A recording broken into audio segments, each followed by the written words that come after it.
여러분 안녕하세요. 포토샵 2023 버전 24 기초 과정입니다. 이번 시간은 포토샵의 작업 환경과 저장, 기본 단축키와 사용법, 그리고 포토샵의 설치에 대해 알아보겠습니다. 포토샵 설치에 대한 내용은 본 영상 마지막에 첨부되어 있으니 필요하신 분은 참고해 주세요. 포토샵을 실행하게 되면 처음 화면이 이렇게 나오게 됩니다. 여기서 좌측에 보시게 되면 뉴 파일과 오픈 두 가지가 있죠. 포토샵에서 새로운 파일을 만들어서 작업을 하실 때는 뉴 파일로 들어가시면 되겠고요. 그 다음 기존에 있던 사진이라든지 그림에 대해서 뭔가 작업을 하실 때는 오픈으로 열어줄 수가 있겠습니다. 그리고 여기 보면 런이라고 나오죠. 이 런을 누르시면 포토샵에 대한 여러 가지 튜토리얼들을 이용을 할 수가 있는데요. 각 튜토리얼들 아래에 보시면 시간이 나오죠.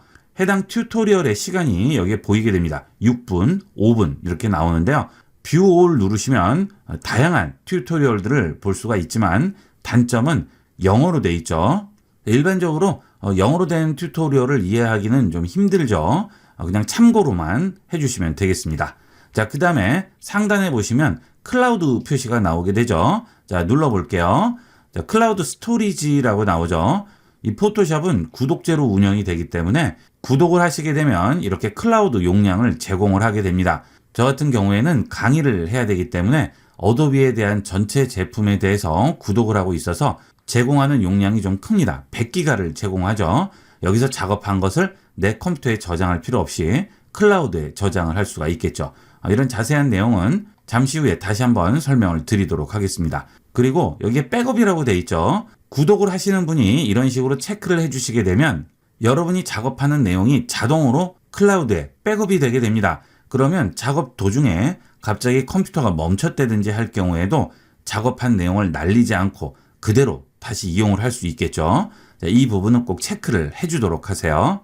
그 다음은 우측 상단에 보면 계정이 나옵니다. 이 계정을 누르시면 내 계정에 대한 정보를 전부 보여주게 되겠죠. 결제 방법이라든지 플랜이라든지 이런 것들을 여기서 전부 확인을 할 수 있습니다. 그러면 오픈으로 기존에 있는 사진을 열어보도록 하겠습니다. 그러면 여러분 컴퓨터가 열리게 되겠죠. 여기서 여러분이 원하는 사진을 열어주시면 되겠습니다. 자, 이 사진을 열어보도록 할게요. 열기 합니다. 그러면 사진이 열리게 되겠죠. 이 화면이 포토샵을 열었을 때 기본 화면이 되겠습니다. 그러면 작업 환경부터 알아보도록 하겠습니다. 우선 제일 상단에 기본 메뉴들이 나와 있죠. 이 메뉴들로 여러 가지 작업들을 하게 되겠죠. 자, 그 다음 좌측에 있는 툴박스가 있습니다. 이 툴박스는 여러분이 그림을 그리신다고 할 때 붓이라든지 물감 컬러라든지 이런 여러 가지 도구들이 들어있는 박스가 되겠습니다. 이 도구 박스를 이용을 해서 여러분 사진에 여러 가지 편집들을 해주게 되겠죠. 그 다음은 메뉴 아래에 있는 컨트롤 패널이 되겠습니다. 이 컨트롤 패널은 여러분이 이용하는 도구들의 세부적인 내용들이 이 위에 나오게 됩니다. 일종의 옵션이죠. 예를 들면 이런 붓을 이용을 해서 뭔가 터치를 한다고 할 때 그 붓의 굵기라든지 투명도라든지 이런 것들을 조절하는 것들이 이 위에 있는 컨트롤 패널에 나오게 되겠어요. 그 다음은 여러분 사진으로 작업을 하게 되는 작업창이 되겠죠. 이 작업창에서 사진에 대한 여러 가지 편집들을 해주고 사진을 열어보고 확인을 할 수가 있겠습니다. 이 작업창에서 여러분 사진이 보이는 이 사진 부분 외에 어둡게 나오는 부분들은 빈 공간이 되겠어요. 이 부분들은 여러분이 사진을 저장할 때 저장되지 않는 부분이죠. 이 부분은 신경 쓰지 않아도 되는 부분이고요. 여러분이 신경 써야 될 부분은 이 안쪽에 있는 사진이 되겠죠. 그 다음은 이 위에 있는 탭 부분이 되겠습니다. 이 탭 부분은 여러분 사진의 파일명과 확장자가 되겠죠. 보통 스마트폰이나 일반 카메라로 사진을 찍게 되면 확장자가 JPG로 들어가죠. 그 JPG가 여기에 보이게 되겠죠. 자, 그 다음 사진이 이 화면 안에 다 보이지 않기 때문에 이런 식으로 퍼센테지로 줄여서 보여주게 됩니다. 지금 원래 사이즈는 100%인데 25%로 줄여서 보여주는 상태가 되겠습니다. 즉 사진을 줄이는 게 아니고요. 사이즈만 작게 보는 거예요. 그림이나 사진을 가까이서 보면 눈으로 볼 수 있는 구역이 한계가 있기 때문에 그 부분, 외 부분은 볼 수가 없죠. 그래서 그림을 떨어져서 보게 되겠죠. 자, 그것과 똑같습니다. 떨어져서 본다고 해서 그림이 작아지는 건 아니죠. 여기 있는 퍼센테지는 가까이에서 보느냐 떨어져서 보느냐 그 차이라고 생각하시면 되겠습니다. 그리고 작업창 상단과 좌측에 보시면 눈금이 보이게 되죠. 자, 이게 자가 되겠습니다. 이 눈금자를 이용을 해서 정확한 작업을 할 때 활용을 하게 됩니다. 자, 지금 보시면 자의 두께가 있죠. 이 두께 안쪽에 마우스를 넣은 상태에서 클릭, 드래그를 하시게 되면 이런 식으로 안내선이 나오게 됩니다. 자, 이 안내선은 안에 있는 그림에 또는 사진에 아무런 영향을 주지 않고요. 가이드의 역할만 해주게 됩니다. 자, 이 좌측도 마찬가지가 되겠죠. 클릭, 드래그해서 빼면 이런 식으로 가이드를 꺼내놓고 정확한 작업을 할 수가 있겠죠. 작업을 하시다 보면 정확한 수치대로 해야 한다거나 정확한 위치를 잡아야 할 때가 있습니다. 이럴 때는 이렇게 가이드 선을 꺼내서 위치를 잡고 작업을 하시면 되겠습니다. 이 가이드는 필요 없으면 마우스를 가이드 위에 얹게 되면 화살표가 좌우로 나오게 되죠. 자, 이걸 클릭한 상태에서 완전히 바깥으로 빼시면 가이드가 없어지게 되겠어요. 상단 눈금자에서 뺀 가이드도 마우스를 얹게 되면 위아래로 화살표가 나오죠. 자, 이 상태에서 클릭, 드래그해서 위쪽으로 빼주시면 가이드를 빼줄 수가 있겠습니다. 정확한 작업은 가이드를 이용해서 작업을 하시면 되겠습니다. 자, 그 다음은 팔레트 개념인데요. 팔레트는 메뉴라든지 여기 있는 툴에 다양한 세부적인 조절을 하게 될 때 꺼내서 이용하게 됩니다. 윈도우를 누르시면 다양한 메뉴들이 나오게 되죠. 이게 전부 팔레트가 되겠습니다. 예를 들어서 레이어를 눌러주시게 되면 레이어 팔레트가 나오게 되겠죠. 그리고 히스토리 누르면 또 히스토리 팔레트가 나오게 되겠습니다. 이런 식으로 필요한 다양한 팔레트들을 열어줄 수가 있습니다.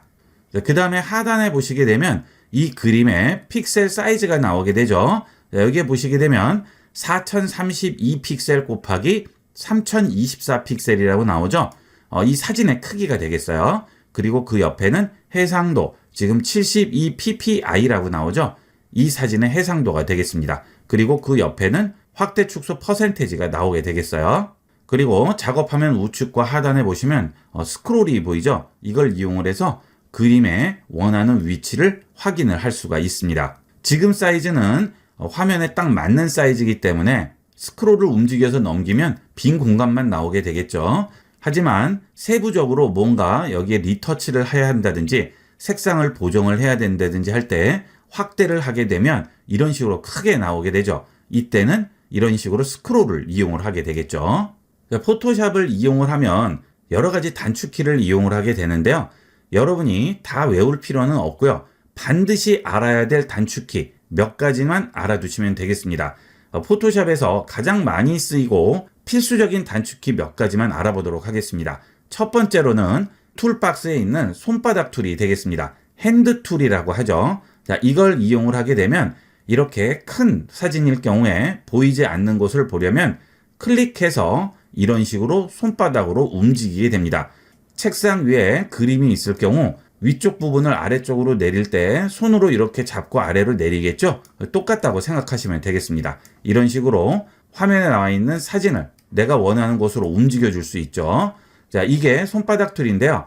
다른 작업을 하다가 매번 손바닥 툴로 움직이려면 굉장히 귀찮습니다. 포토샵 작업 시에 이렇게 확대해서 하는 경우가 많기 때문에 원하는 곳으로 움직여야 할 경우가 굉장히 많아요. 이때마다 또 가서 눌러줘야 되죠. 굉장히 귀찮고 시간도 많이 걸려요. 그래서 이건 반드시 단축키를 씁니다. 어떤 툴이 선택되어 있더라도 키보드에 있는 스페이스바를 누르게 되면 마우스가 손바닥 모양으로 바뀌게 되죠. 자, 클릭, 드래그해서 움직여 줄 수 있습니다. 이때 스페이스바는 누르고 있어야 되겠죠? 자, 이 상태에서 스페이스바를 띱니다. 그러면 다시 내가 선택했던 원래 툴로 돌아가죠? 자, 지금 어떤 툴이 선택돼도 마찬가지예요. 여기서 스페이스바를 누르면 손바닥으로 바뀌게 됩니다. 자, 원하는 곳으로 이동시키고 다시 띄면 원래대로 돌아가게 되겠죠. 자, 이 스페이스바는 꼭 기억을 하도록 하세요. 그 다음 이렇게 확대해서 작업을 하다가 화면에 딱 맞춰서 전체를 봐야 할 경우가 있죠. 자, 그럴 때 여기 있는 손바닥 툴을 더블 클릭을 하시게 되면 화면에 그림을 딱 맞춰주게 됩니다. 자, 그런데 이렇게 되면 툴이 바뀌죠. 또 다른 툴을 이용하려면 또 움직여야 되겠죠. 이것도 귀찮습니다. 이렇게 확대가 되어 있을 때 원래대로 돌아갈 때는 언제든지 단축키를 이용해서 빠르게 돌아갈 수 있습니다. 컨트롤 0 누릅니다. 그러면 확대가 되어 있던 축소가 되어 있던 상관없이 이 화면에 사진을 딱 맞춰주게 됩니다. 컨트롤 0 기억하세요. 자, 그 다음 컨트롤 1이 있습니다. 컨트롤 1 합니다. 그러면 여기 어때요? 퍼센테지가 100%라고 나오죠. 이 크기가 이 사진의 원래 크기가 되겠죠. 자, 그러면 100%에서 확인을 또 할 수가 있겠죠. 다시 작업 화면에 맞춰볼 때는 컨트롤 0 누르시면 전체 크기로 맞춰서 볼 수가 있습니다. 그 다음은 작업을 하시다 보면 확대할 일이 굉장히 많아요. 부분 보정을 한다든지 뭔가 고쳐야 한다든지 할 때 확대 축소를 빈번하게 하게 됩니다. 이때 확대 축소를 하기 위해서 툴박스에 있는 돋보기 버튼을 이용을 해서 확대 축소를 하게 되는데요. 자, 이걸 선택을 하시고 마우스를 사진 위에 가져오시면 돋보기 안에 플러스라고 나오게 되죠. 자, 클릭하면 확대, 클릭하면 확대, 클릭하면 확대. 자, 이런 식으로 확대를 할 수 있고요. 여기에 몇 퍼센트 확대되는지 보여주게 되죠. 지금 50%인데요. 또 확대하면 66%죠. 여기서 이쪽 부분을 봐야 되겠어요? 그러면 스페이스바를 누르고 다시 움직이게 되겠죠. 자, 그 다음 계속 클릭해서 확대하지 말고요. 클릭한 상태에서 마우스를 띄지 않고 드래그 합니다. 그러면 이렇게 원하는 부분이 보이게 되죠. 자, 클릭, 드래그, 축소, 드래그, 축소 이런 식으로 확대 축소를 해줄 수 있어요. 자, 필요한 부분에 빠르게 확대 축소를 해서 바로바로 작업을 할 수가 있겠죠. 자, 이게 확대 축소 기능이 되겠습니다. 이 돋보기도 다른 툴들을 쓰다가 이 부분을 확대하기 위해서 다시 돋보기 누르고 확대하고 다시 다른 툴로 가야 되겠죠. 이것도 굉장히 시간이 많이 걸립니다. 확대 축소는 제일 많이 쓰는 기능 중에 하나이기 때문에 이 확대 축소도 무조건 단축키를 외우도록 하세요. 이 확대 축소는 컨트롤 플러스 마이너스가 되겠습니다. 이 플러스 마이너스는 키보드에 있는 백스페이스 키 옆에 보시면 플러스와 마이너스가 있죠. 자, 플러스 누르면 확대가 되고요. 마이너스 누르면 축소가 되겠죠. 자, 이런 식으로 확대 축소를 해줄 수가 있습니다. 그 대신 이렇게 확대 축소를 했을 경우에는 내가 원하는 구역만 확대 축소를 할 수는 없고요. 이 작업 환경에서 제일 중앙 부분을 기준으로 해서 확대와 축소가 되게 됩니다. 자, 그런데 이쪽 부분을 돋보기를 이용을 해서 확대를 했으면 좋겠어요. 그냥 컨트롤 플러스 마이너스를 하면 중앙 부분만 기준으로 확대 축소가 되기 때문에 내가 원하는 부분을 확대 축소할 수가 없죠. 그래서 이것도 단축키를 이용합니다. 이 단축키는 앞서 봤던 스페이스를 누른 상태에서 손바닥으로 움직이는 것과 동일한 방식이 되겠습니다. 키보드에서 Z키 있죠? Z키를 누르면 돋보기로 바뀌게 되고요. Z키에서 손을 띄게 되면 원래 툴로 돌아가게 됩니다. 이것도 어떤 툴을 선택을 했더라도 Z만 누르면 바로 돋보기로 바뀌게 되고요. 원래대로 또 돌아가게 되겠죠. 자, 이 Z키를 이용을 해서 내가 원하는 부분을 확대할 수가 있겠죠. 자, Z 누른 상태에서 클릭, 드래그 합니다. 그러면 확대가 되겠죠. 자, 축소할 때는 클릭 이런 식으로 축소할 수가 있죠. 자, 이렇게 마우스로 클릭 드래그해서 축소하거나 확대할 때는 우측으로 드래그하면 확대가 되고요. 좌측으로 드래그하면 축소가 되는 겁니다. 컨트롤 플러스 마이너스보다 이게 훨씬 더 편리하겠죠. 지금 말씀드린 단축키는 무조건 외우세요. 스페이스, 손바닥, Z키 누른 상태에서 클릭, 우측 확대, 좌측 축소, 컨트롤 0은 화면에 맞추기, 컨트롤 1은 100% 보기. 이 정도만 아셔도 다른 단축키 필요 없이 잘 활용을 할 수가 있고요. 여러 강좌들 보면 단축키들을 막 현란하게 쓰고 하시는데 단축키는 이런 꼭 필요한 단축키 외에는 본인이 자주 쓰는 기능에 대한 단축키만 외우시면 되는 거지 단축키 외우시는데 시간을 많이 할애할 필요는 없습니다. 그 대신 지금 말씀드린 것만 꼭 외워두도록 하세요. 그 다음은 작업한 것을 저장을 해야 되겠죠. 포토샵에는 저장하는 방식이 세 가지가 나오게 됩니다. 파일에 들어가시면 세이브와 세이브 에즈, 세이버 카피 세 가지가 나오게 되죠. 세이브를 가보겠습니다. 그러면 이렇게 JPG 옵션이라고 나오죠. 이 JPG 옵션은 압축률을 지정을 하는 건데요. 이 그림이 원래 JPG죠. 그리고 이 그림에 대해서 다른 뭔가 보정을 하지 않았습니다. 레이어도 없어요. 자, 이럴 경우에는 그냥 원래 저장된 방식 그대로 저장이 됩니다. 그래서 JPG 저장 옵션이 나오게 되죠. 여기서 라지 파일일 경우에는 파일 용량은 커지고요. 퀄리티는 좋아집니다. 그런데 용량을 이렇게 낮춰서 스몰 파일, 즉 사이즈가 작아지게 되면 퀄리티는 떨어지게 되겠죠. 사진이 지저분하게 나오게 되겠죠. 자, 여러분들이 이렇게 압축 방식, JPG 방식으로 저장을 할 때는 압축을 어떤 방식으로 할지 지정을 해 주셔야 돼요. 되도록이면 최고로 올려서 퀄리티를 제일 높이는 게 제일 좋겠죠. 그런데 사진의 용량을 줄여야 할 경우가 있겠죠. 그럴 때는 어쩔 수 없이 용량은 줄이고 퀄리티를 떨어뜨리는 수밖에 없겠죠. 이거는 필요에 따라서 이용을 하셔야 되겠습니다. 자, 이게 JPG고요. 자, 그 다음 파일에서 Save As로 들어가 볼게요. Save와 Save As 모두 사진에 뭔가 변형을 했을 때는 이런 식으로 나오게 됩니다. 어도비는 크리에이티브 클라우드라는 것을 이용을 하기 때문에 포토샵을 구독을 해서 이용을 할 경우에는 기본적으로 클라우드 용량을 제공하게 됩니다. 그래서 저장하는 파일을 클라우드에 올려놓을지 내 컴퓨터에 저장할지를 물어보는 거죠. 여기서 Save to Creative Cloud를 하게 되면 클라우드로 저장이 되는 거고요. Save on your computer 하면 내 컴퓨터에 저장이 되겠죠. 자, 내 컴퓨터에 저장을 해볼게요. 자, 그러면 어디에 저장할지 물어보죠. 자, 여기서 파일 형식을 눌러보도록 하겠습니다. 그러면 포토샵 PSD라고 있죠. 이 파일 형식이 포토샵 자체 포맷이 되겠습니다. 이렇게 저장을 해주시게 되면 여러분이 포토샵에서 사진에 여러 가지 변형을 했다든지 레이어를 만들었다든지 하는 그런 정보들이 전부 기록이 돼 있어요. 그래서 나중에 다시 열어서 수정을 할 수가 있죠. 하지만 JPG 방식은 누구나 볼 수 있는 파일인 대신에 이런 변형한 것들을 수정을 할 수가 없습니다. 자, 이게 두 개의 차이점이 되겠습니다. 나중에 수정을 할 필요가 있고 고쳐야 할 필요가 있다 할 경우에는 PSD로 저장을 해 두시는 게 좋겠죠. 하지만 이것은 포토샵에서만 열 수 있습니다. 포토샵이 없으면 이 파일은 열 수가 없어요. 그래서 보통 사진을 편집하거나 보정을 하거나 합성을 할 경우에는 이렇게 PSD 방식으로 하나를 저장을 해놓고 그 다음에 다시 JPG로 저장을 해서 다른 사람과 공유하거나 SNS에 올리거나 하겠죠. 그리고 이렇게 JPG로 저장했을 때는 압축이 되지만 포토샵 파일 PSD로 저장했을 경우에는 압축이 되지 않겠죠. 두 개의 차이점이 되겠습니다.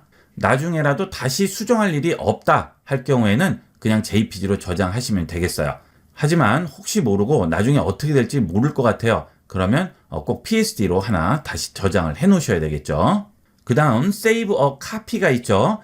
레이어에 대해서 아직 배우지 않았지만 레이어가 있을 경우에는 Save와 Save As 전부 JPG로 저장을 할 수가 없어요. 레이어가 있는 파일을 JPG로 저장할 때는 Save a Copy로만 들어가셔야 됩니다. 그러면 JPG로 저장이 가능합니다. 자, 이 부분은 나중에 레이어 배울 때 다시 한번 알아보도록 하겠습니다. 이렇게 해서 포토샵의 작업 환경과 기본적인 내용, 단축키에 대해서 알아봤고요. 저장 방법에 대해서도 알아봤습니다. 그 다음은 포토샵을 설치하고 구독하는 방법에 대해서 알아보겠습니다.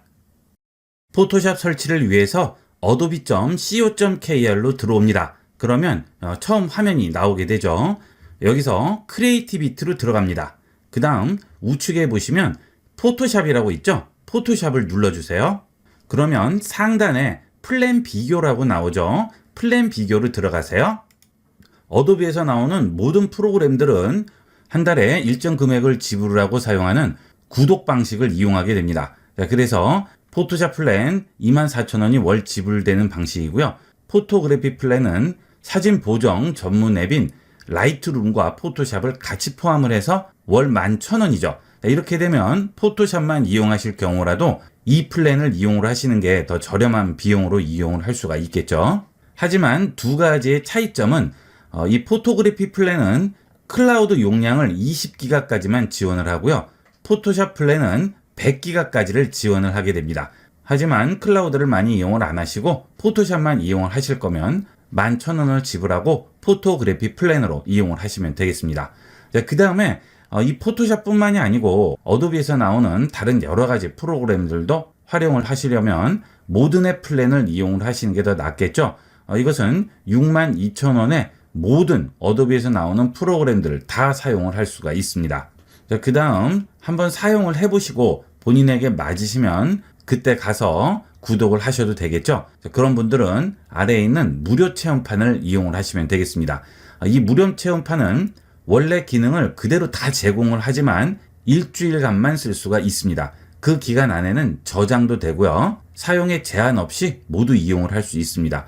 무료 체험판을 이용을 해보시고 본인에게 맞고 좀 더 이용을 해보시기 위해서 구독제로 전환을 하셔도 되겠죠. 그 다음에 교육기관에 있는 분이나 또는 학생분들은 저렴한 비용으로 이용을 할 수 있어요. 모든 앱 플랜도 3만원 초반대 가격에 이용을 할 수 있지만 이렇게 이미 포토그래피 플랜이나 포토샵 플랜으로 나와 있는 것은 일반이거나 교육기관, 학생에 상관없이 다 동일한 가격이 되겠습니다. 자, 무료 체험판을 이용을 하실 경우에도 누르고 들어가시면 일단 로그인부터 해주셔야 돼요. 우측 상단에 로그인 누르시고요. 여기서 계정이 없으신 분은 회원 가입을 하시면 되겠습니다. 계정이 있으신 분은 이메일 주소 쓰시고 계속 누르시면 되겠고요. 계정이 없으신 분은 계정 만들기 하신 다음 이메일 주소와 이름을 입력을 하시고 암호를 입력하시는데 암호에는 8개의 문자, 소문자, 대문자 모두 포함이고 숫자까지 들어가야 되겠습니다. 자, 이렇게 해서 계속 누릅니다. 그러면 생년월일하고 국가가 나오게 되죠. 자, 이렇게 해서 완료를 하시게 되면 카드 번호를 넣으라고 나옵니다. 기본적으로 계정을 만드시려면 카드 번호가 입력이 되어 있어야 돼요. 그래서 일주일이 지나게 되면 자동 결제로 넘어가게 됩니다. 그러니까 일주일 무료 기간 체험판을 쓰신 다음에 더 이상 쓰지 않으실 경우에는 취소를 하셔야 되겠습니다. 자기도 모르게 비용이 지불될 수도 있으니까 사용하지 않으실 경우에는 꼭 기억을 해두셨다가 취소를 하셔야 되겠어요. 그 다음은 계정 만드실 때 전화번호도 입력하라고 나옵니다. 그 전화번호는 정확한 번호를 써주셔야 됩니다. 그래야 다음에 다시 로그인을 할 때 이렇게 내 전화번호로 문자가 오게 됩니다. 그 문자에 의해서 아이디 확인을 하고 로그인을 할 수 있는 거예요.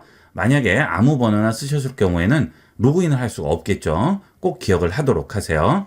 그러면 이제 다운로드 할 수가 있겠죠. 어도비에서 프로그램을 이용을 하실 경우에는 그냥 포토샵만 다운을 받을 수는 없고요. 어도비 크리에이티브 클라우드 앱을 다운을 받으시고요. 그 앱에서 포토샵을 다시 다운받게 돼 있습니다.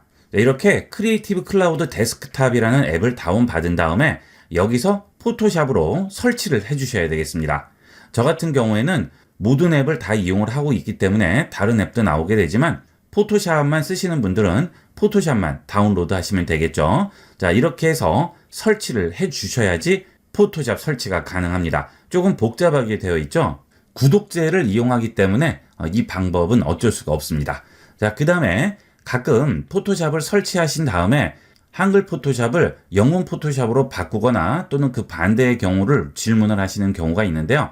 그럴 경우에는 일단 설치되어 있는 포토샵을 제거를 해 주셔야 됩니다.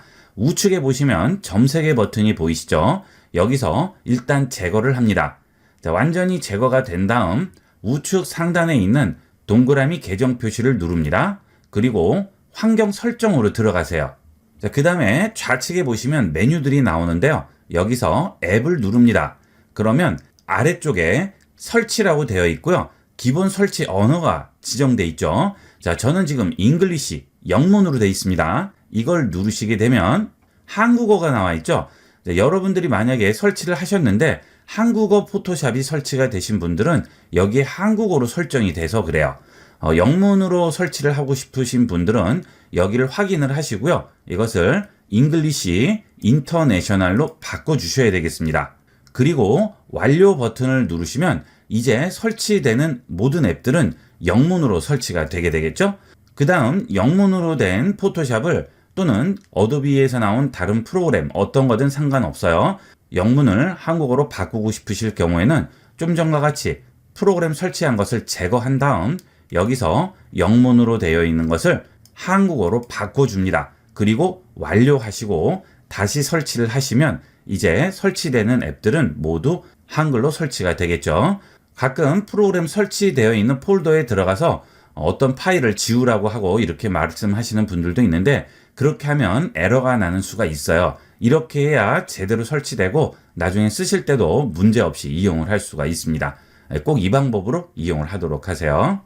포토샵 외에 다른 어도비 프로그램도 전부 동일한 방식이 되겠습니다. 자, 이렇게 해서 이번 시간은 포토샵의 기본적인 작업 환경과 단축키, 그리고 포토샵을 설치하고 구독하는 방법까지 자세히 알아봤습니다.